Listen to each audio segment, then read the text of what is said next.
Hi, my name is Amanda and you're watching Swell Entertainment. So, you wanted a video intro.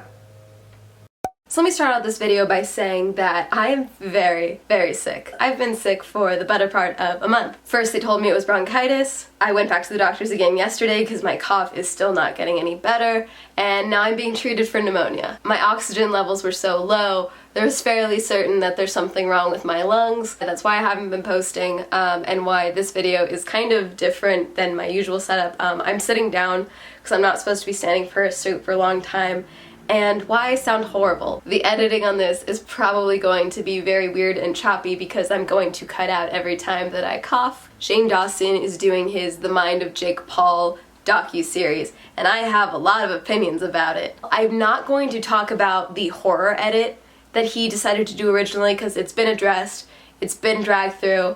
He's already rectified that, he's already admitted, like, yeah, you're right, I shouldn't have done that. I don't think he should have gone the whole "is Jake Paul a sociopath" path. I just don't think he should have done it. He was going to get hate for this series regardless of what he did. He's giving Jake Paul a platform. A lot of people don't think he deserves one because of some of the things that he has done. And that's totally fine. You are absolutely allowed to have your opinions. So I think that if he had just taken Jake, done a similar series to what he did with Jeffree Star, it still would have been pretty compelling to watch without the additional lens of is he a sociopath the whole time?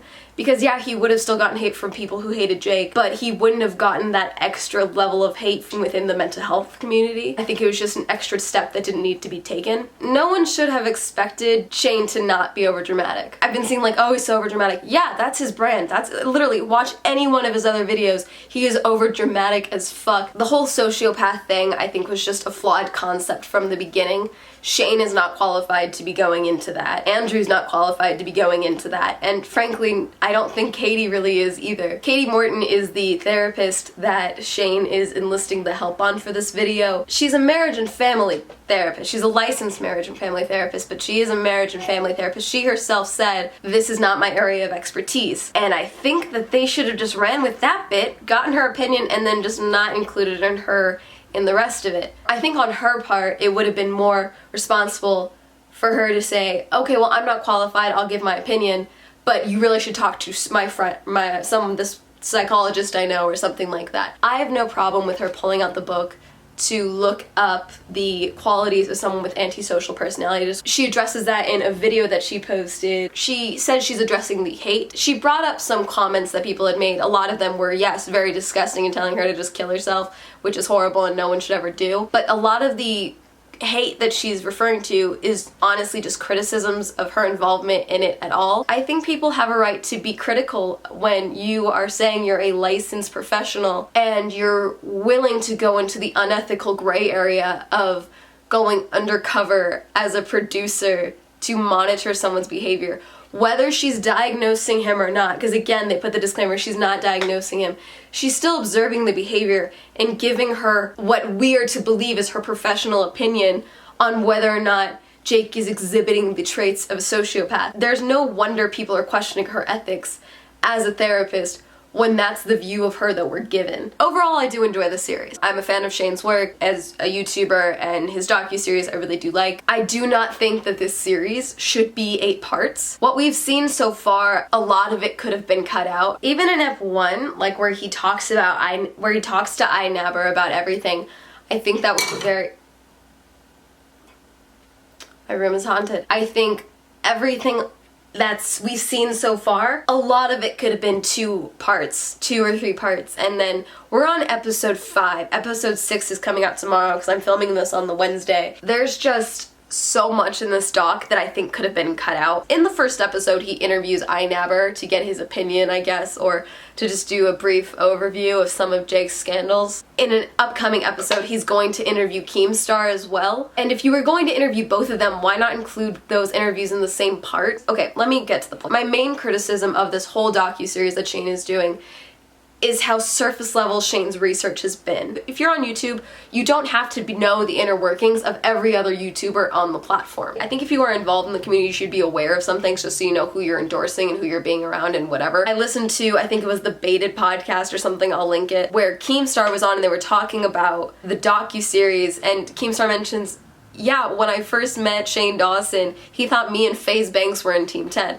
So Shane self-admittedly is fairly out of touch with everything involving Team 10. Something that has been said about Shane in his docuseries is that he has essentially surpassed YouTube and that he's bigger than YouTube now and he deserves a Netflix series or something like that. I fully agree. I think a lot of his stuff needs to go to a different platform where he is able to get the recognition and have the production value that he deserves for his content. I just don't think that this series is a good example of that. The editing is unparalleled.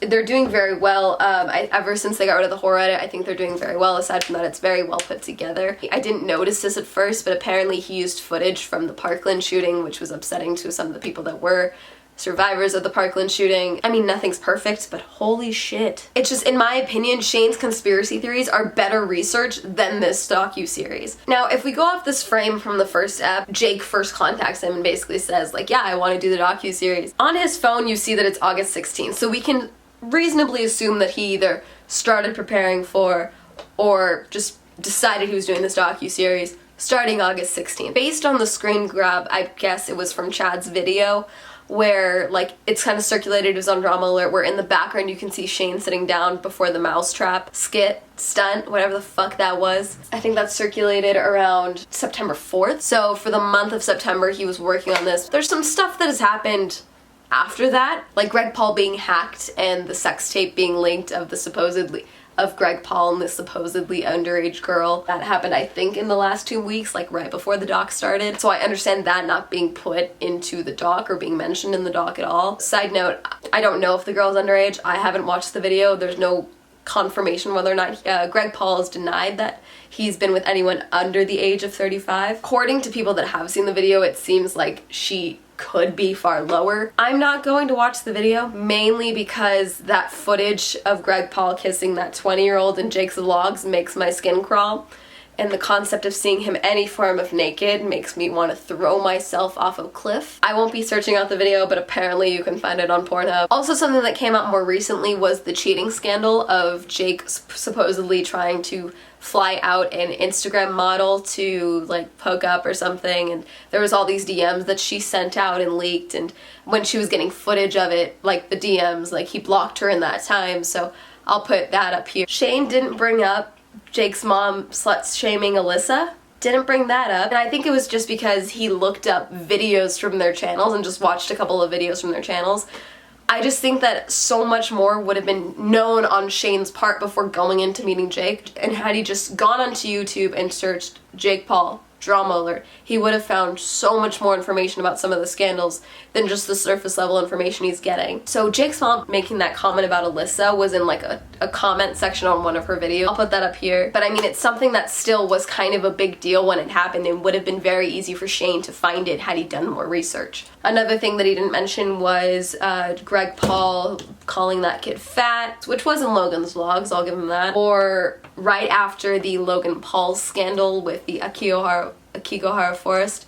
I'm really hoping I didn't butcher that. I'm just gonna call it the Forest video. The Forest video, I'm so sorry if I'm offending anyone. The backlash that the whole family kind of got after that. He just called them all haters and not people who were genuinely upset that he had shown a dead body. You know, people who had more than 4 brain cells. Shane tweeted out that he was gonna give us the tea before Nick Crompton's episode. He didn't really, because it implied that he wasn't going to go, that he was gonna like spill all of the tea. He gave one account from Nick Crompton, which was, in my opinion, a very biased account. Because let's think of it this way. Yes, Nick Crompton left Team 10 because he was unhappy with Greg Paul and the way things were going. But he also, before this interview, he admits, yeah, I talked to Jake, I made sure it was okay that I spoke to you. If you don't think that Jake didn't say, okay, that's fine, just don't mention X, Y, and Z and there won't be a problem, I think you're not paying attention. Maybe Shane did reach out to the Martinez twins, Tessa Brooks, Chance Sutton. Maybe he did reach out to them and tried to get them involved in the doc and they didn't want any part of it. But this just still seemed very one-sided. Like, there's just so much stuff that wasn't covered in the Nick Crompton interview. He criticized the Martinez twins, so, oh yeah, they said that we were bullying them and X, Y, and Z. Okay. They also said that Jake made them dry hump each other, And they also said that you guys wouldn't let them have access to their money and lied to them that they couldn't because they didn't have visas. We just not gonna mention that? Okay. I'm not saying that what the twins say is to be taken as fact. Pretty much everyone that was a key player in Team 10 has done some super shitty shit. Nick Crompton, obviously, going into this interview, he mentions, oh yeah, I'm working on a bunch of other business ventures that he wasn't comfortable bringing up yet. Obviously, he's not going to shit talk his former partner, because that looks bad for business and anyone else that's trying to get into business with him or that he's trying to get into business with. He's not going to go in there and start dragging Jake and being super honest. And again, like I said, not everyone in this team is guilt-free. Let's talk about Nick Crompton, shall we? So a year ago, Mick Mayo on YouTube posted a video where he shows photos of him and Nick hanging out and stuff, and then also shows photos of DMs where Nick is basically propositioning him for sexual favors, even though Mick says that he's straight. Like, he shows the DMs and there clearly says, like, so we can we'll talk business while I suck your dick. I'm paraphrasing the video, but I'll link it down below and you can form your own conclusions. Basically trying to join Team 10, and Nick was basically saying, like, you have to help me out and let me do X, Y, and Z, and then you can be a part of Team 10, which is so fucking disgusting. The Meg Assault situation. I have a lot of feelings about this as someone who has been assaulted. I'm not going to go fully into that because this video will be hella too fucking long. In summary, I believe the bank side of everything based on the evidence that he put forward. It looks like they are going to cover the Meg incident. I don't know to what degree.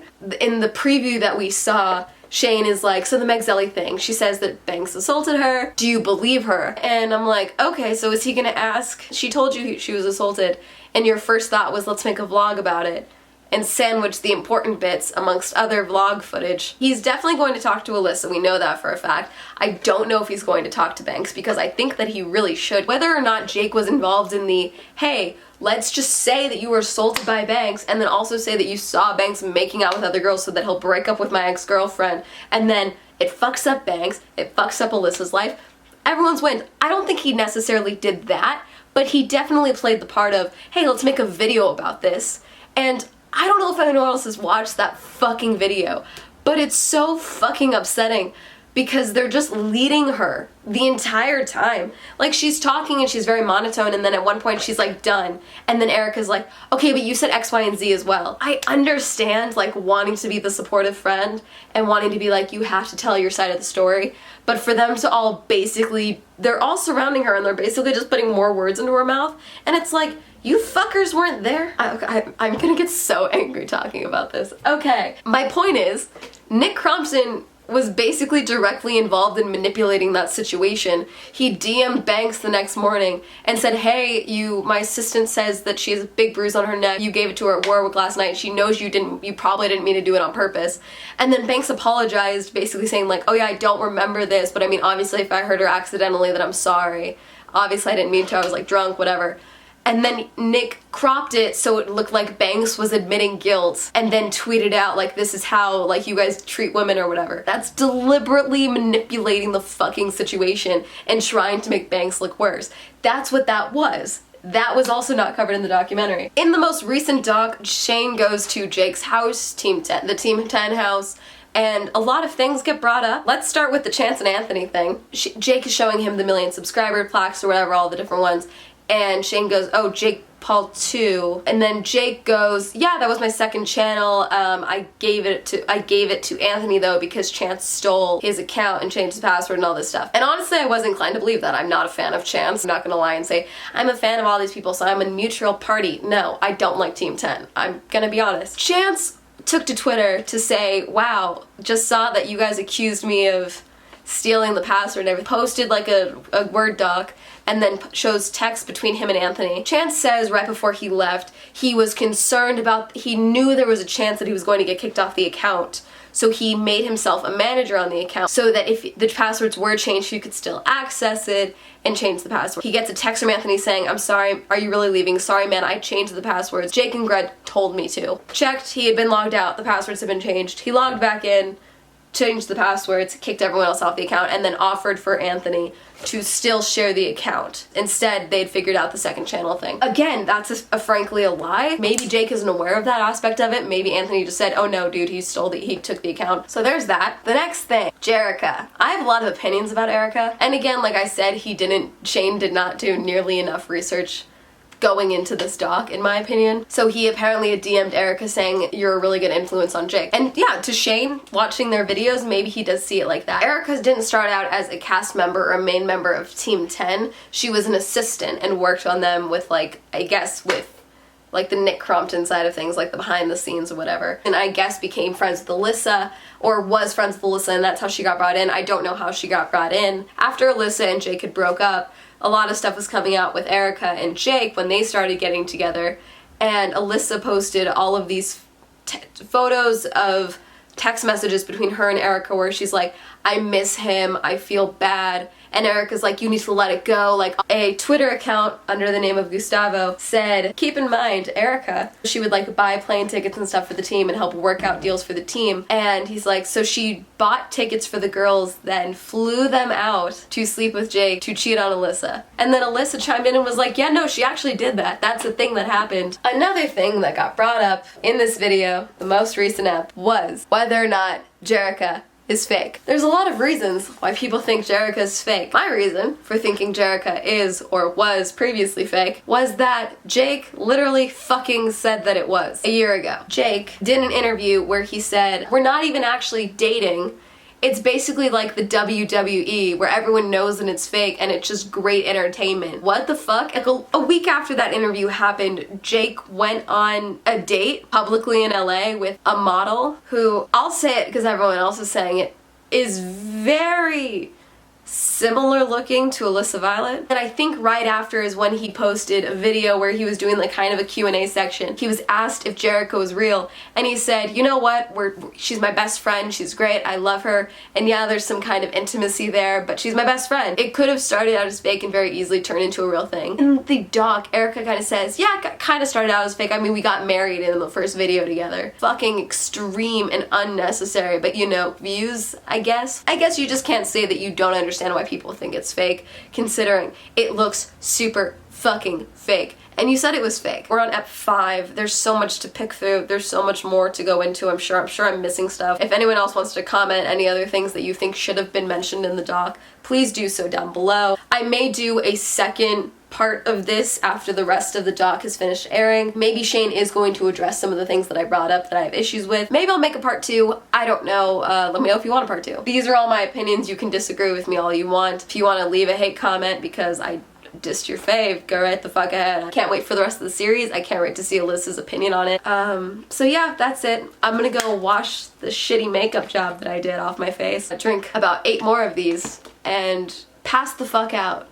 It's gonna be great. Again, sorry I haven't been posting videos. I've been very sick. I have a bunch of stuff filmed. It's just a matter of getting it edited. I still need to work and go to school while I'm sick, so by the time I get home from doing all that, I'm usually exhausted and I don't have the time to edit, and so hopefully I'll get that done. Leave your comments down below what you think of Shane's series. If there's any other scandals or anything that you thought should have been a part of the doc based on what's already been said, drop that down below. Hell, if you blatantly disagree with any of my points, drop that down below as well. I've got like 2 pages of notes here and I'm sure I missed shit, but holy fuck, I am tired. My nose is getting even more stuffed up as I'm sitting here. I need to take my medication and go the fuck to bed. So with that being said, peace out, rock on, sleep tight.